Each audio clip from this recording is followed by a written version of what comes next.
Good evening. Welcome to Finding Hope in Depression, episode 2.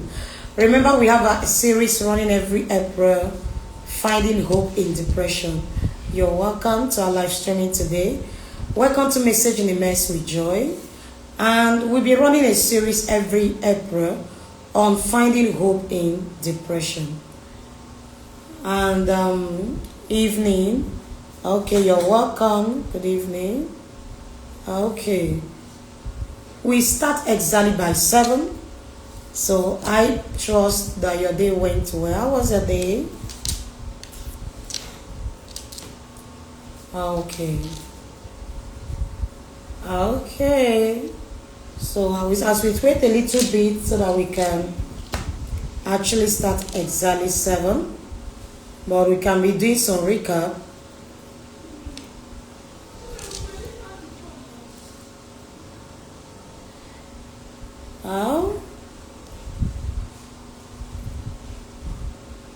Okay, welcome back to Message in a Mess with Joy.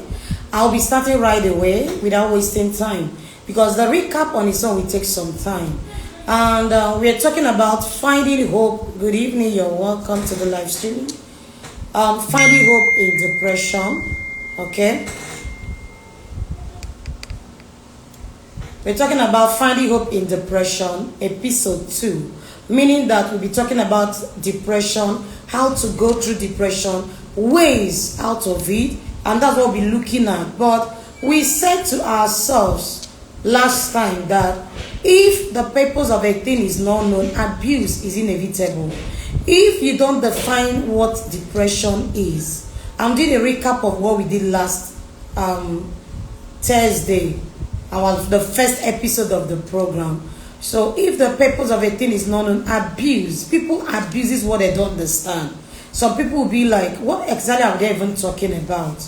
What actually are they talking about? Okay, so be like, what are they actually talking about? Some people that are even depressed don't even know that they are depressed. That's even another funny thing about it. Depression is that particular marks that some persons wear.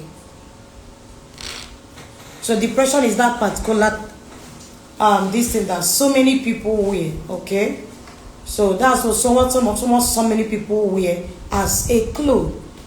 I call it marks because that's where they are hiding themselves in the feelings. They don't want to open up so openly to what they are actually going through.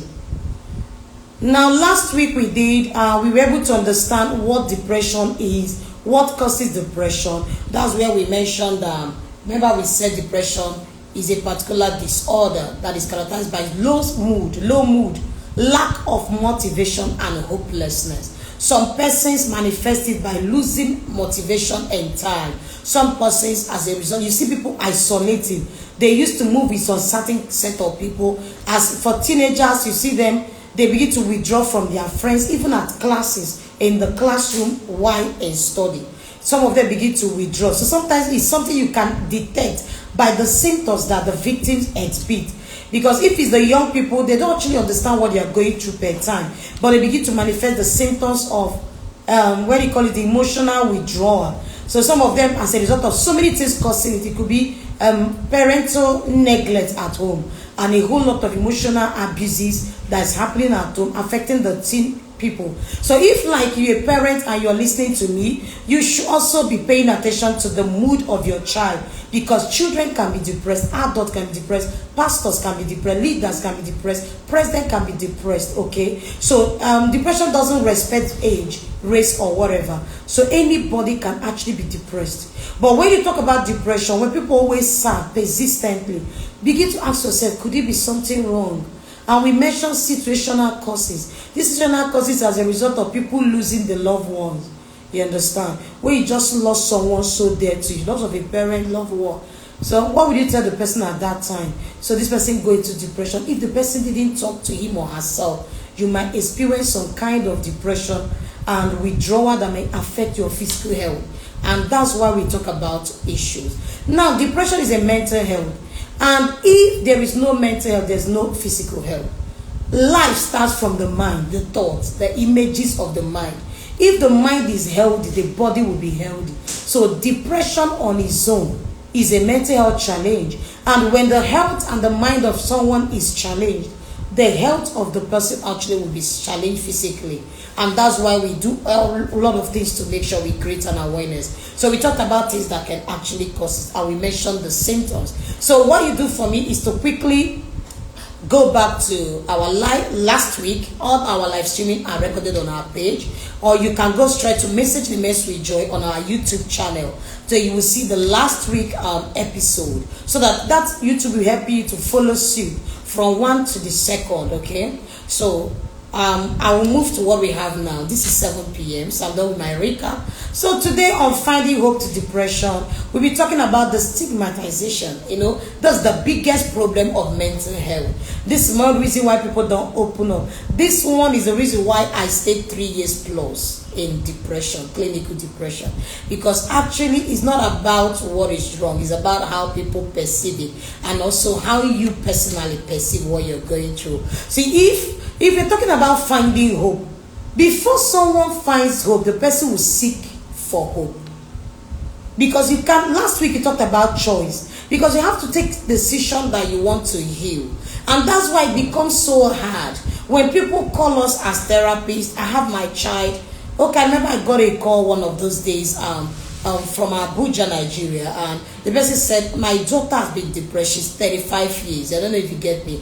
So because the mother wants her to be fine, it's not her decision. That was why the counseling was a bit like, we're forcing her to be healed.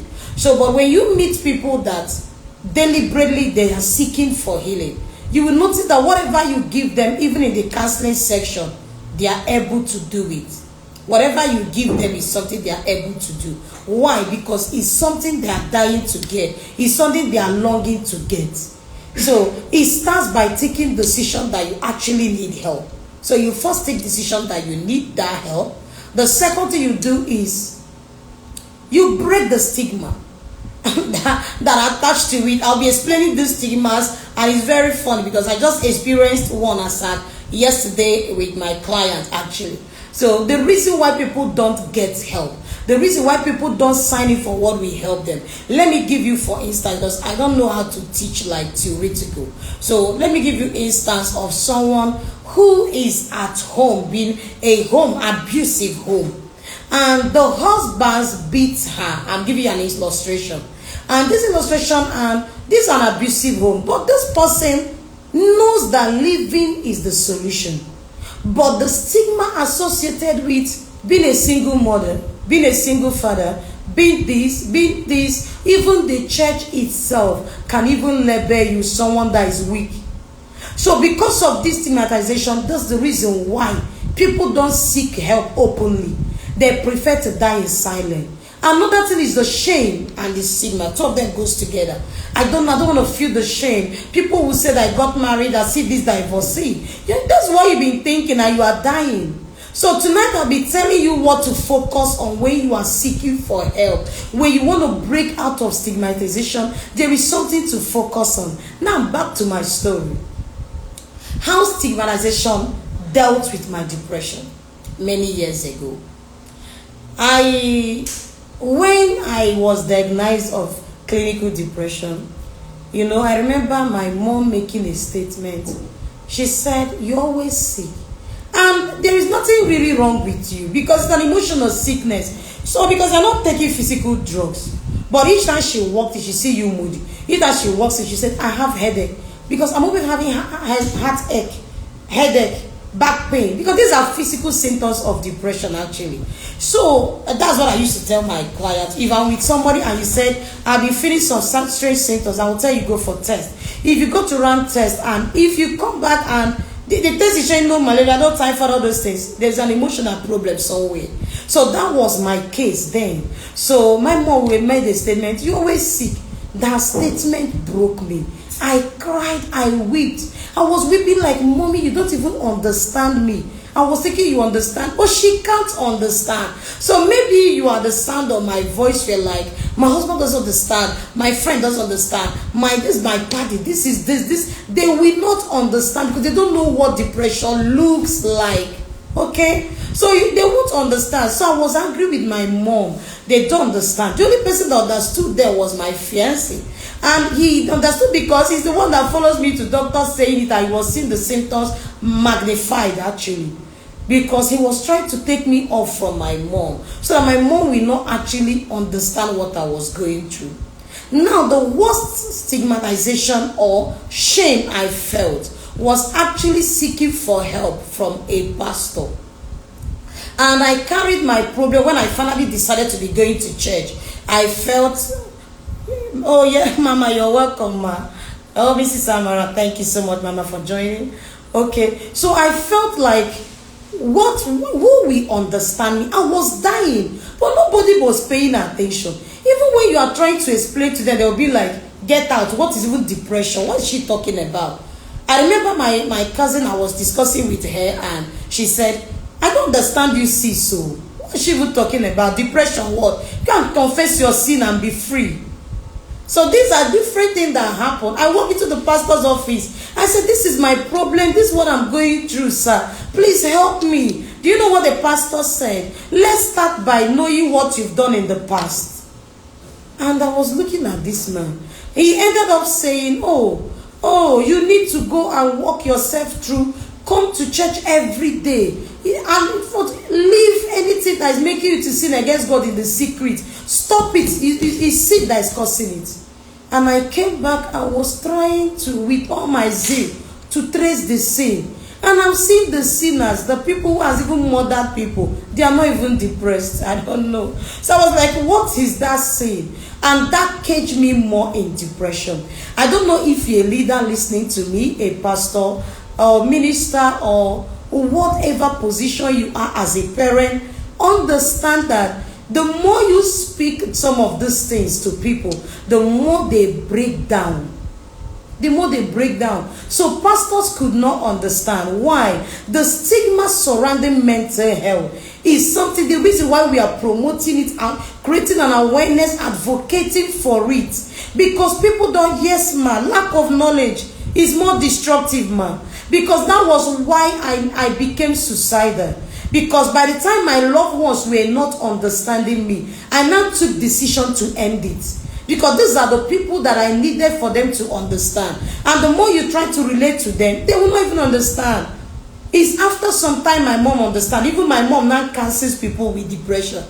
She will now say, no. My daughter went through this. I will not allow you. But over time, she has gotten the knowledge, even through my own awareness.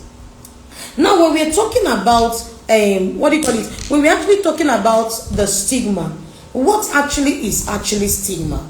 As I continue my story, stigma is a negative attitude or belief that leads to discrimination or shame against people who are struggling with mental health like depression. I'll repeat it. It's a negative attitude that people give you, or the one you give yourself. So we have different types of stigma, and number one type of stigma is public stigma, the one people gives you. Just like in the part of my client, as we were discussing yesterday, and she was like, hey, please, my problem is when what people will tag me with, what people will say.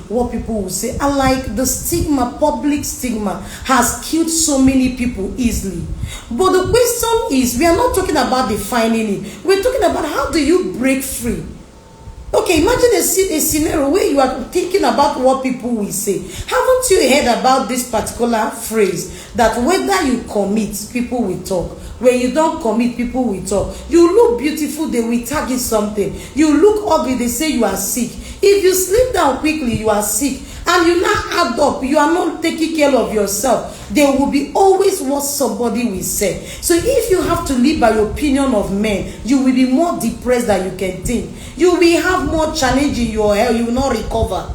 So one way to break out of public stigma is to actually break it by I don't care. Just like in the scenario where somebody is enduring abusive relationship and you're thinking about, oh, the wedding is going to take place soon. And if I end it, people will be like, these people that are very invited. There are people that knew their man is abusive. They got married because they didn't know how to break out early.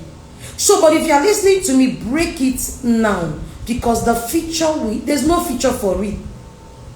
You begin to consider what people will say. You know, I saw a particular post on Facebook around, is it January, December? The lady walked straight and ended the relationship, and the wedding is on Saturday. And people were writing a whole manner of the social media family members. They were just writing a whole lot of things there. So we're like, how is it that you didn't notice the guy is bad before the time? Yes, that's the time she got the courage to actually end it. Because you need the courage to, which is what I'm giving you tonight. You can't continue to endure what will take your life. So I celebrated the lady, because I celebrated the fact that she knew this will not work for her. She said she's the one taking care of the relationship, bringing the money for the wedding. I wanted that kind of relationship. So she ended it and broke it out and brought it on Facebook, so that there won't be any need for repair and all that. So the stigma, imagine if that lady said, what will people say? How will they tag me? This one. She would have ended in a wrong relationship where she'd be enduring abuse, emotional neglect, and that's the worst. So we're talking about public stigma that's coming from different people. It can come from the family actually. It can be like, just like in my case, you know that kind of thing. You better shut your mouth too. Don't say you are depressed. It's people that are children of God, they are not depressed. Christians are depressed, Muslims, pagans, every human being can be depressed. Depression doesn't know people address, doesn't have a friend. It can hit.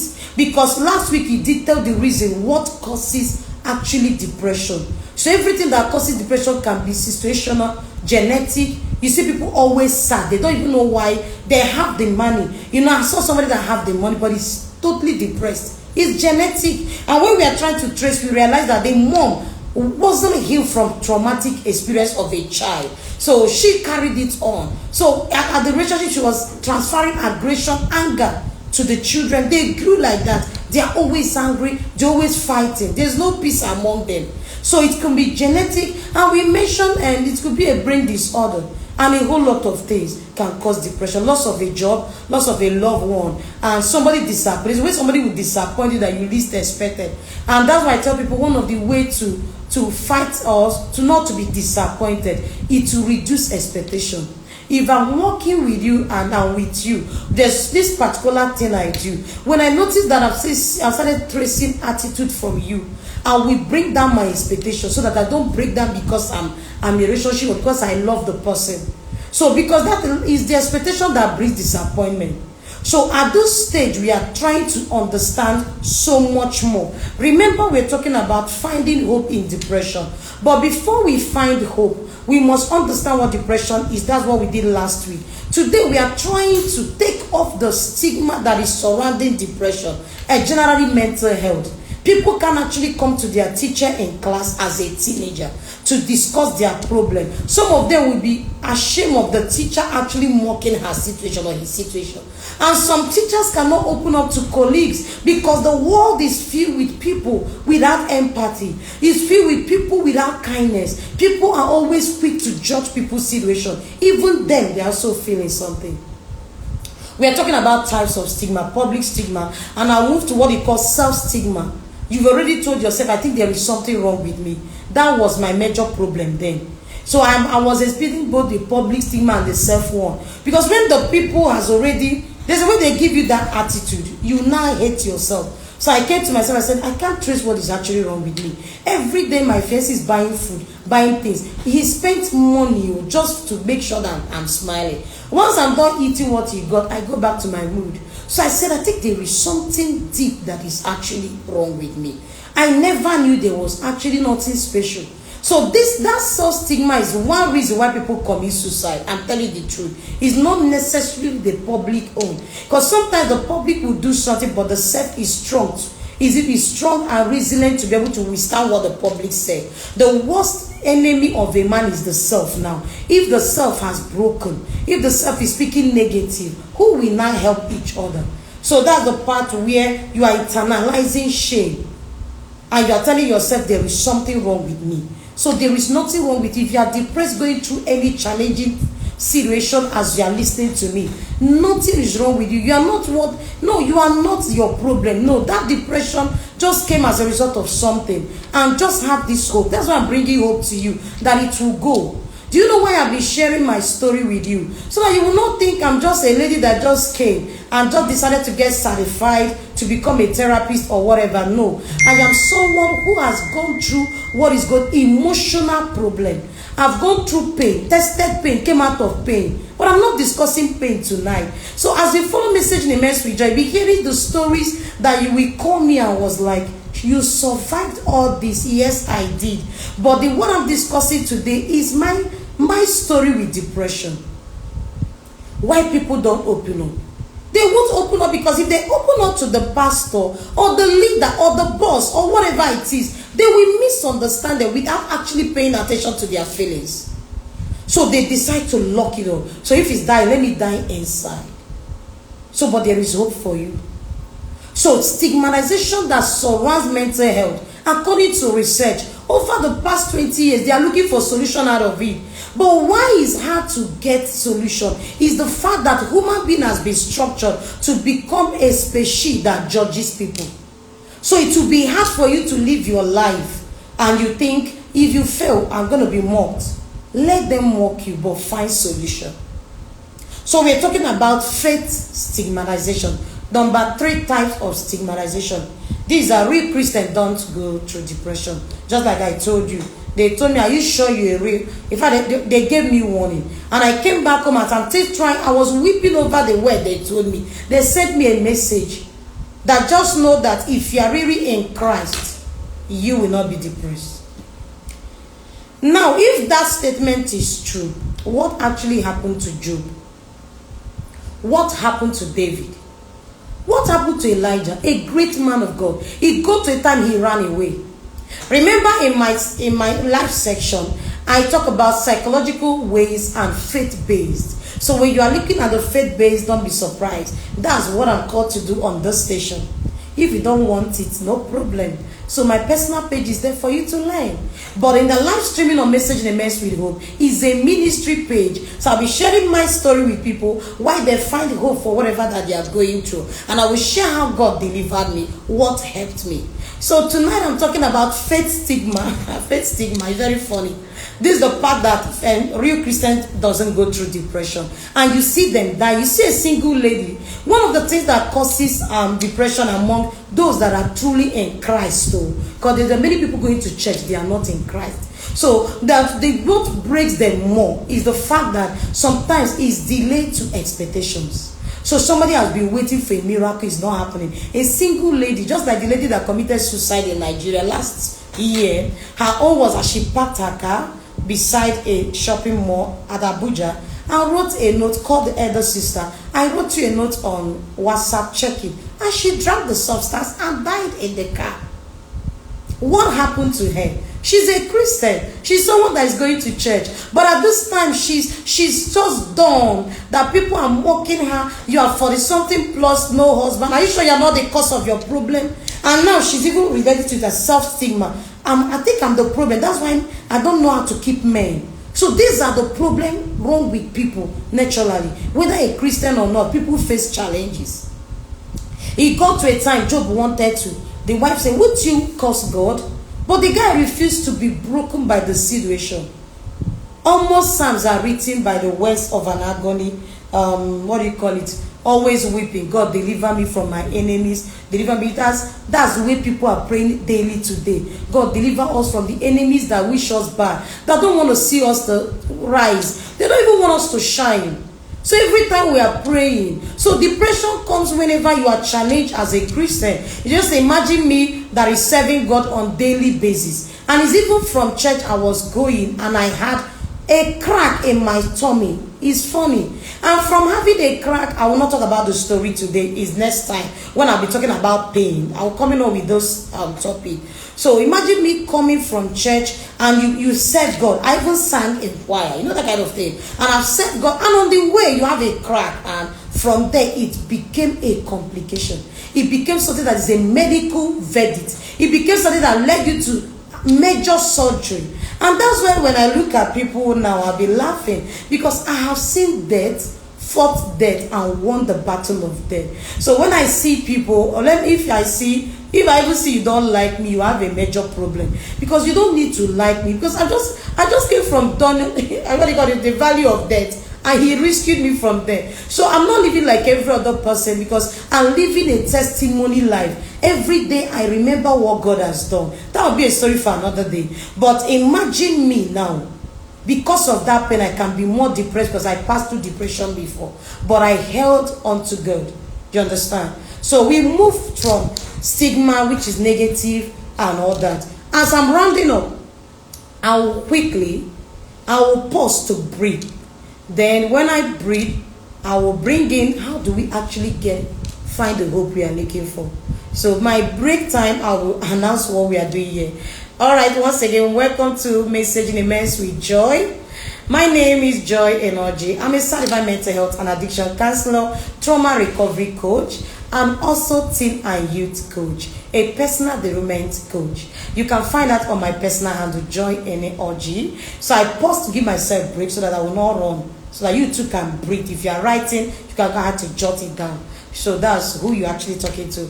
Joy Energy is someone who has gone through mental health challenge, and she went through suicidal ideation for 3 years. She has also even attempted taking those substances. But because of the calling, this is what I'm doing now. That's why I survived those substances, and God kept me alive. So he gave me a mandate, and the mandate led me into studying what I'm being called into. So I have to go all out, because the calling is not enough. I need to make God proud. So I have to bring in the calling, go study about it, to give the public the what they needed. So what is my mission? To see a society where mental health is prioritized, the stigmatization is cleared out of the way, that people can weekly walk into the street and look somebody and say, I am dying, please help me, and that person will be able to help. But we pray that a time like that will come, actually, where people will actually practicalize empathy in the life of everywhere, both by the people you are working with, people that is your family, your spouse. That's the part we want to see. Okay, now I'm done with my break. I'm back to stigmatization. We are trying to how to walk through it. All right, thank you for connecting, actually. All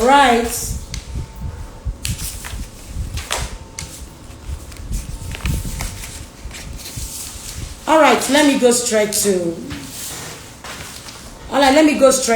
one of the things you should do.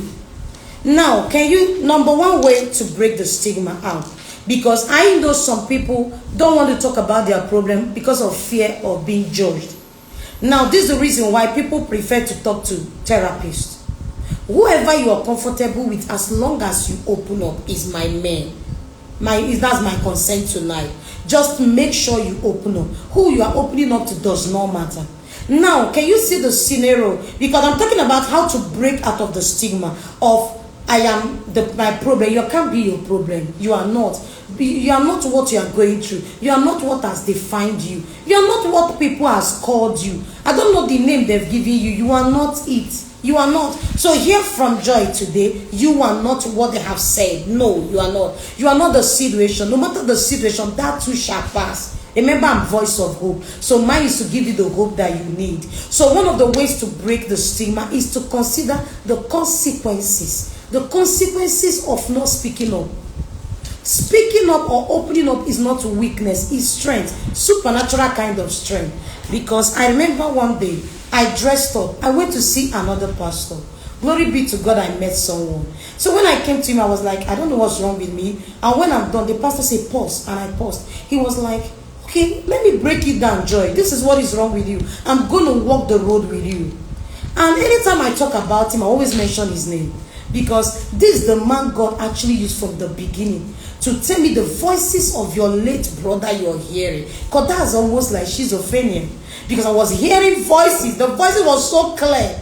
Go and enter the trailer. He's coming with speed. Enter. Go to the bridge. Enter the vehicle. Kill yourself. And you'll be hearing some strange people walking with you, talking with you. It was not an ordinary mental health challenge. I don't know how I got here, but mercy brought me to this level.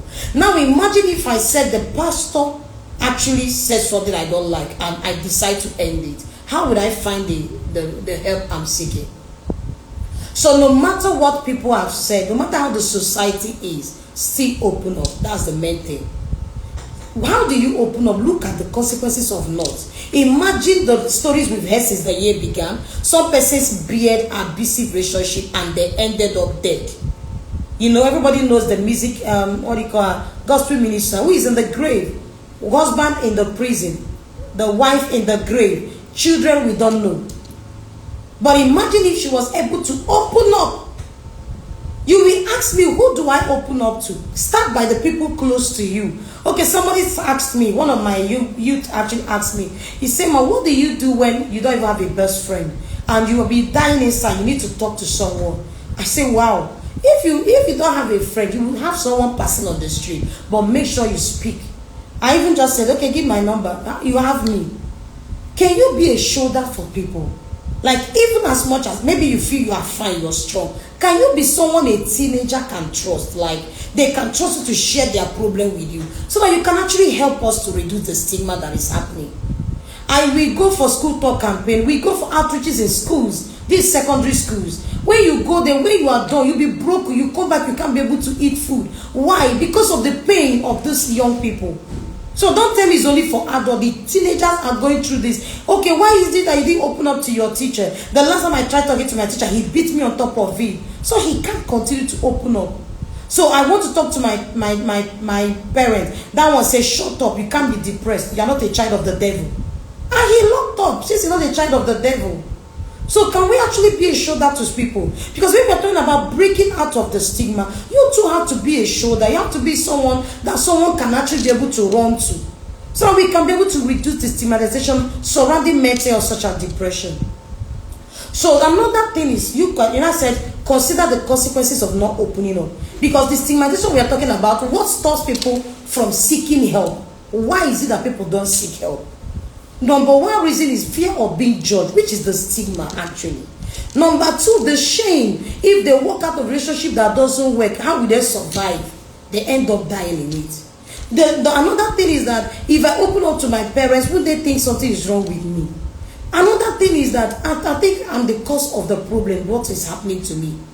So people don't open up because if they are in church, they cannot go to the pastor. Oh, pastor will think I'm a sinner because this one I'm going through challenges and it's happening over and over again. How long will you count what they will say? Open up anyways. Consider the consequences of not opening up. Let it push you to open up. Excuse me. Let it push you to open up. Consider the consequences actually for not. What will you cost you in future? Imagine if I didn't keep speaking up. Because I kept speaking up until everybody was there, but they cannot hear until I finally met someone who understands me. The pastor, Pastor Jonathan. He understands, but imagine if I didn't open up. He might end up saying, I think she's rude. Sometimes people exhibit symptoms of depression and they are just rude because they don't know how to handle it. They are irritated, they are abusive. That's how they think they can react. They are not feeling good. Depression is that particular sickness that makes you pretend in public. When you lock up the room alone, you begin to wet your pillows. You'll be asking yourself what happened. But from tonight, that's what saying, what did I do? You did nothing. Life just happened. All you need to do is to strategize away. You see, your brothers can be your party you can talk to. A sister can be, pastor can be, leader can be, your boss can be, anyone you know you can trust. As long as when you are done, you are better. That's the most important thing. And we have professionals, we have counselors, we have therapists. Now, why do people don't like? Because most of my clients always said, I cannot open up this to my family. It's the same stigma. But if you can't open up to a family, open to a therapist, open to a professional, open to a counselor, somebody you know that knows and understands that particular thing. Because some people prefer to open up to somebody that is totally a stranger than someone that is in their circle. Now, as I conclude, I'm bringing a message of hope because we're talking about finding hope in depression. So seek that hope that you desire by opening up to someone. Or maybe you're listening to me, you're like, who do I open up to? Our link, WhatsApp link, will be dropped, I think, after I'm done. And it's also on the page. Whether you're on YouTube, the WhatsApp link is there. That when you click the WhatsApp link, you can chat me directly. Just talk about it. Just talk about what the problem is. Just open up. Tell me that, ma, you said I should open up. I've come to your inbox. Because when we are done talking to you, notice that there will be a relief. You feel much better than walking it up, thinking you can walk through it alone. So understand you can't go through it alone. You must share with someone trusted. There's always someone looking out for you. There's always people that love you, Jenny. They might not be more, they might just one person that is always there asking how you doing. Instead of thinking you, some people, another reason why people don't open up is the fact they think they are burden. There will be a burden. And imagine one of my clients have a particular testimony. She had a big problem, financial problem, and she wanted to talk to her boss about it, but she was worried and she can't talk. She had problem with communication. So finally, she decided to encourage herself to talk to the man. Suddenly, the man forwarded the money she needed the same day. And she ran to me with gift. He said, what happened to me? I was able to open up. Please do. In fact, don't think that the problem is peculiar to you, is a lie. Every man on the street, any man you know, has a particular challenge, including those in the car. When you see me wind up on AC, there is always one problem. Just that we have grown to ignore the problem, embrace knowing that a change is coming. So my words to you today is, open up first and get the help you need. Number 2, what does God even talk about when it comes to depression? God also recognizes the fact that many are the afflictions of the righteous, but he promises that he's going to deliver you from it. Maybe you started up a business, and the business is not going the way you want. Maybe you started up a relationship, the person walked up and ended it. Maybe you just lost a job. Maybe you applied for a job for long and you've not gotten what you wanted. Maybe it could be one thing or the other. Just know that God is aware of it, and God is too close to the brokenhearted. He has promised to comfort you. If you are grieving, maybe as a loss of a loved one, be comforted so that it will not become complicated in your health. So my wish to you is that to understand that God cares. Cast your burdens upon him, for he careth for you. That's Matthew 11:28. Cast your burden upon him, for he careth for him. Can you bring it to him? God, I am tired. It's better to say, Jesus, I'm tired, than to end it. I'm tired, send me help. For Isaiah 41 verse 10, he said, I will not leave you nor forsake you, even if it's loneliness or boredom. I will not leave you nor forsake you. I will be there in that trouble until I walk you out of it. He did for in the life of Job. He did in the life of David. You might be a pastor. You might be a leader. You might even be a parent who your own depression is looking at your children. You can't actually feed them. They always cry, mommy, I'm asked to bring this from school. You can't even afford it. I am telling you that God is coming in for you.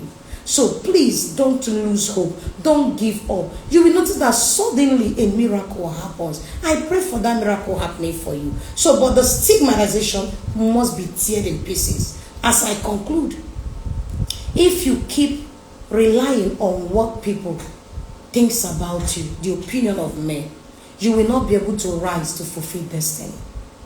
The moment you begin to ignore what people say, there are things you ignore, the mockery of men, the shame, and keep taking steps towards what will help you. That's where you have risen. If I'm the kind that consider what people said about me, consider what they think, I will not be fulfilling destiny that I'm fulfilling today.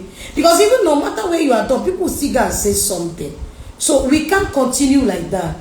Tell yourself from this night, I don't care what they say and whatever it is. I will seek help when I need to seek help. I will seek counsel when I need to seek counsel. Because in multitude of counselors, people are wise. They know what to do per time. So as I conclude, you are not what has happened to you. Depression does not define you. You can heal. Start by forgiving yourself. If you refuse, that is not your fault. Whatever you think is not your fault. That someone talked down on your situation doesn't make the person better off. The person also is fighting a hidden battle. Let this be a word of encouragement to you as we shut down for today. So Fighting Hope in Depression continues next week, Thursday by 7 p.m. We try to take off the stigma so that you can be able to pay attention for what's going to help you. So we talk about taking off those stigmatizations surrounding mental health issues, life's depression, And we encourage you to open up the time you need to open up. Seek the help where you need to seek help. Message the mess with joy is always there. You can DM us, you can chat us up. And the power of community, before I round up, something happened in my community that made me so happy this morning. Something very strategic. Somebody chatted a community member up and was like, I had some issue this morning. I feel like giving up. Can you say something to me? And I was so feeling good. The person now called her and they started talking, and he was able to give her that word of hope. Before he now said, but our coordinator can actually help you. So two of them now chatted me up at the same time. Mama, I did counseling today. So can you be a counselor? Because everyone can actually say something to someone that is hurting. So by the time the girl called me and said, oh, thank you so much. Your people has actually done it. I was like, my people? Did I train them? I said, yes. The person said, I think there's somebody that took prayer that touched me. I used that same prayer point to talk to her. So community is not just, if you are there, you think you are joking. We are not joking in community. We have Message the Mess support group actually on Facebook. And we also have Message the Mess life healing stream on WhatsApp community. The link will be dropped when I'm done. Both the WhatsApp, anyone you want to reach out to, so that you can join the WhatsApp community. You can always reach out to someone. You chat me up, I'm not responding. Quickly chat to the person. But remember that I always respond, just that my time is occupied. But I create time for my clients. That's just it. Because that's my calling. Thank you for connecting tonight. Oh, did you learn something before I call? Because can you drop what stood out for you? And have you ever felt stigmatized? You wanted to open up something, but you feel you're going to be judged. Please help me drop that in the comment section. That's going to make me glad that you paid attention. Once again, see you next Thursday by 7 p.m. And that next we'll be talking about the real ways to break out of depression. Sometimes I'm giving you, if you now come and be doing me, I want therapy, you will pay. You better be taking it free until you now want special kind. So, but don't worry. Chat me up when you need someone to talk to. I'll be that shoulder. And that will harbor some of the pains, okay? When God actually is the one that carries it totally. Thank you for connecting and for not giving up on the platform. You can't. So once again, thank you for connecting to Message the Man, Sweet Joy. We are on Facebook, Instagram, and on YouTube channel. This series will be posted on YouTube, and so that you can be watching it one after the other. So stigmatization surrounding mental health must be broken. That people will come out of it. See stigma as someone that is put in a cage. So can you use your leg to break the cage? Break the key out. Step out. Seek the help you need. When they shame you, fight, keep taking steps. When they talk down on you, keep taking steps. When they don't understand, keep taking steps. But make sure you get the healing, reinvent, and try. But that's what you deserve it, to fulfill destiny in grand style. See you the same time next week. God bless you for connecting. But before I end, let me pray for you. Are you hurting in any way? Any way you are hurting? Any way something is eating you up? I pray that let the power of the Holy Ghost speak to your heart. May your heart be healed. May the Lord show you a way out of depression. May the Lord make a way for you. Those bringing, maybe it's a job issue, may the Lord sort it out for you. Is it health challenge? May the Lord release healing for you. Whatever that is the source of your depression, may the Lord sort it out from the root in Jesus' mighty name. Amen. God bless you, and remember you can chat us up anytime, any day. Bye. Thank you for connecting. Bye.